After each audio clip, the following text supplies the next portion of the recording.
আজকাল একটা ব্যাপার লক্ষ্য করছি, যখনই কেউ ইসকনের ব্যাপারে শুনছে বা কিছু বলছে ইসকনের ব্যাপারে, তখনই তারা এরকম ভাব করছে যেন ভিন গ্রহে কোনো এলিয়েনকে দেখে ফেলেছে। না, তারা অন্য কোনো ধর্মের নয়, আমাদের নিজের ধর্মের লোকেরাই। অনেককে দেখেছি নিন্দে করতেও ছাড়ে না। মানে ব্যাপারটা তাদের বুঝছি না, মানে সমস্যাটা কি ইসকনের সঙ্গে তাদের। একদিন দোকানে বসেছিলাম, তো এক মাতাজি বয়স্ক করে আমাকে দেখেই, আমার গলায় তুলসী মালাটা দেখেই বলল, তুমি কি গৌরী মঠে গেছিলে? বললাম ইসকনে। তখন বললো যে ওই তো একই হলো। তারপর বলল, তুমি ওখানে কেন গেলা? কেন তুমি, ওনার কি একটা বললো তার গুরুদেবের এক মন্দির, ওখানের থেকে কেন দীক্ষা শিক্ষা দিলাম না? আমি বললাম যে না, আমি এখনো দীক্ষিত হইনি। তখন ওই মাতাজি বলল, ইসকন আমাদের এই দেহ সম্পর্কে কিচ্ছু বলে না। আমাদের এই দেহের মধ্যে কোথায় কি কি রয়েছে, আমাদের দেহের মধ্যে বৈকুণ্ঠ, সেসব কিচ্ছু বলে না। তাই স্পষ্ট আমার মুখের ওপরে বললো, এখনো কথার স্বরটা মনে আছে, আমার ইসকনকে ভালো লাগে না, স্পষ্ট বলে দিল। তারপর জিজ্ঞেস করলো, আমি কি তুলসী গাছে জল দেই?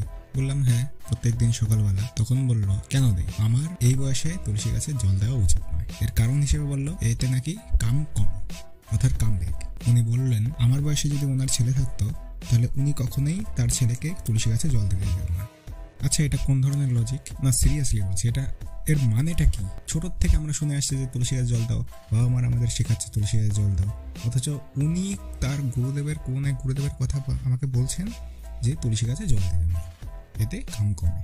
আচ্ছা, ওনার কথা ছাড়লাম। এছাড়া সাধারণ জনগণের মধ্যেই আমি এই ব্যাপারটা দেখেছি। প্রথম যখন আমাকে কেউ কণ্ঠিমালার তিলক পরা অবস্থায় দেখে, তখন ইনস্ট্যান্টলি খুব খুশি হয়, কিন্তু তারপরে যখন শুনে যে আমি ইসকনের, তখনই মুখটা কিরকম একটা ছোট হয়ে যায়। আমি বুঝি না ব্যাপারটা কেন, ওয়াই, কি সমস্যা তাদের?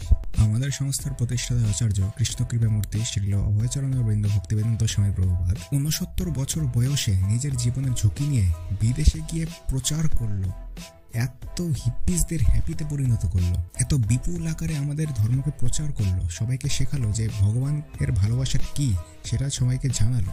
অথচ এখন জানি না তাদের ব্রেন ওয়াশটা কে করেছে, আর তারা বলে ইসকন নাকি আমাদের ব্রেন ওয়াশ করে। হ্যাঁ, যদি ব্রেন ওয়াশের আক্ষরিক অর্থ বের করা যায় তাহলে বলবো এইসব মানুষদের ব্রেনটাকে ওয়াশ করা উচিত। আমি যেটা মনে করি, তাদের ব্রেনে অনেক নোংরা আবর্জনা, অনেক কিছু থটস জমে, মানে কি বলবো, নর্দমা হয়ে আছে, সেটাকে ওয়াশ করে শুদ্ধ বিশুদ্ধ করে তোলা উচিত। এটাই যথাযথ ব্রেন ওয়াশ।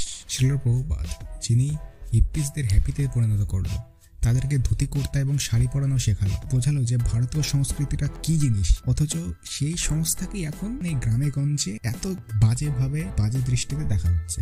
বর্তমানে ভারতীয়রা যেভাবে পাশ্চাত্য কালচারে ইনফ্লুয়েন্স হচ্ছে, সেখানে শ্রীল প্রভুপাদ পাশ্চাত্যের দেশের লোকেদেরকে ধুতি কুর্তা পরিয়ে ভারতীয় সংস্কৃতিকে চেনালো, এর মধুরতা, এর রসটা বোঝালো। তো সেই শ্রীল প্রভুপাদের ইসকনকে তুমি কিভাবে ঘৃণা করতে পারো? একটা কমন সেন্স তো থাকে। যাই হোক, আমি আর কিছু বলবো না, শুধু এটুকুই প্রার্থনা করবো, মহাপ্রভু যেন এনাদেরকেও সদ্বুদ্ধি দেন, তাদের উপর কৃপা করুক। ব্যাস, হরে কৃষ্ণ, জয় জগন্নাথ।